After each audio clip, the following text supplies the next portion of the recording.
both could gather here tonight to spend this time together. For those of you who may not know me, as Miss Jan said, my name is Audrey Young. Now, if you do know me, you probably know that this is just about the last thing that I would sign up to do. Typically, when helping with any sort of event, I would prefer to help behind the scenes, or at least a little more behind the scenes than this. But as you can see, the Lord's agenda was far different from mine. That's kind of the story of my life. If you had asked me what my 5-year plan was back in January of 2020, I can assure you that very few of the things that actually happened would have been included in that plan. For example, I never would have imagined that the final 2 months of my senior year of high school would essentially be canceled and I would graduate via drive-through due to a global pandemic.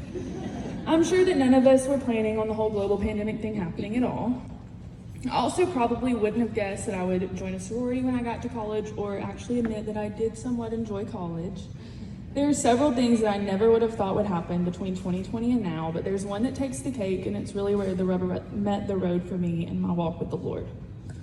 In the fall of 2020, I was entering into my freshman year at Shorter University. I'd moved into my dorm and was getting into the swing of college life and settling into this new chapter. A lot of changes were happening, including some changes in my health. I began having many persistent and, as time went on, somewhat alarming symptoms. These symptoms led to being in and out of doctor's offices on a weekly, if not more frequent basis. Doctor's appointments led to blood work, ultrasounds, scans, biopsies, and more doctor's appointments. This was my life for about a month and a half and would continue to be for the foreseeable future. Throughout this time, I started praying a little more. My exact prayer was that whatever was going on during this time would be figured out and that it would not be too bad. On November 11th, my world felt like it had shattered to pieces. My parents sat me down in the living room that night and told me that my mom had received a phone call that day while she was at work stating that I had cancer. I sank down into my chair and sobbed. After a while of crying, I got up and drove to the church parking lot. I texted 2 of my very best friends, Courtney and Jessica, and asked them to meet me there. And I told them the news. What they did next altered everything for me. It was the beginning of what felt like the gluing back together of my world that had just been shattered. They hugged me, they cried with me, but they also prayed over me. That was when I realized how I would get through it all. There was no way that I could get through what was ahead of me without heavy reliance on the Lord and also those around me. The next day, I went into the oncologist's office and was told that I had stage 3 Hodgkin's lymphoma. God was answering prayers left and right. Now, I know that a cancer diagnosis doesn't exactly sound like an answer to prayers, and in the moments of hearing that news, and several of the days and weeks that followed, I thought, how on earth is this God's plan for me? How is there going to be any good come of this, and how does this answer any prayer that I prayed leading up to this? Well, come to find out, Hodgkin's lymphoma comes with a pretty good prognosis. And being stage 3 meant that there was a pretty good chance that just 6 months of chemo would be necessary. I was just barely under the threshold of being diagnosed at stage 4, which would have meant more treatments and would have also come with a different prognosis.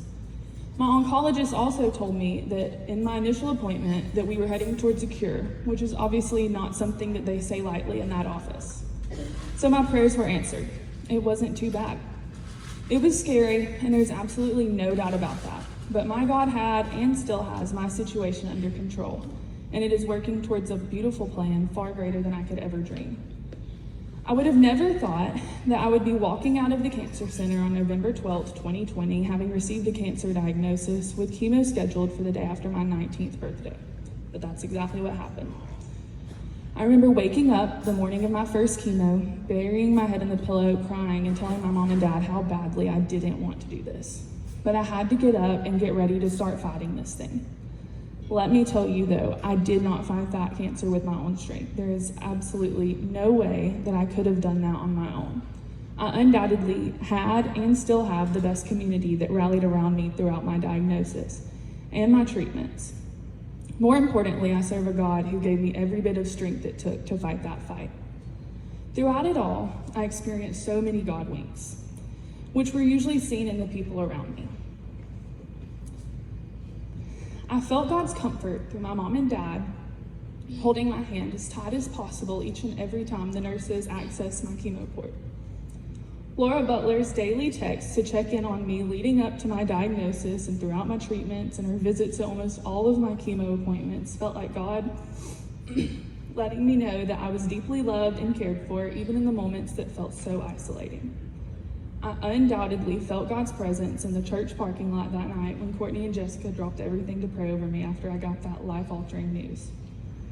Mary Stewart telling me on the phone just an hour or two after my diagnosis, "We've got you, and most importantly, God's got you," was the reassurance I needed to pull me out of the dark place that I was in. When my hair was being shaved off, after it began falling out in clumps, and my sister made me laugh by randomly singing happy birthday when it was nobody's birthday, felt like God letting me know that joy was possible even in this time when pain and heartache felt like the only things to exist. And when I looked out the window from my chemo chair during my final treatment and saw some of my very favorite people standing in the rain in the parking lot with cowbells, posters, and balloons as I wrapped up 6 long months of chemo and rang that bell, I realized that I was far from alone throughout this journey, even when it felt like I was the most alone I'd ever been. If I learned nothing else from these past few years, I learned that the good truly does outweigh the bad.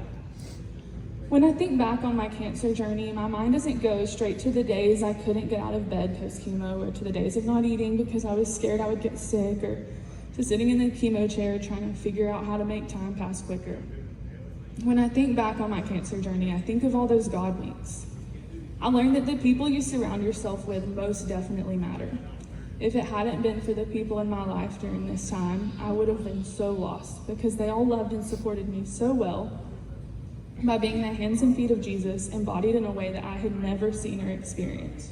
And they pointed me back to Jesus through every phone call, text message, conversation, and card. So I want to leave you with this.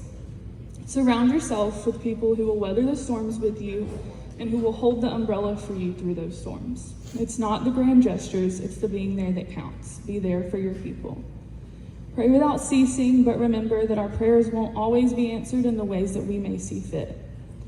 Remember that sometimes those things that we may see as bad are meant to refine us in order to do exactly what we were put on this earth to do. God's plan is always best, and He can take the things that seem like they're the farthest from anything good and use it all for His glory. Thank you.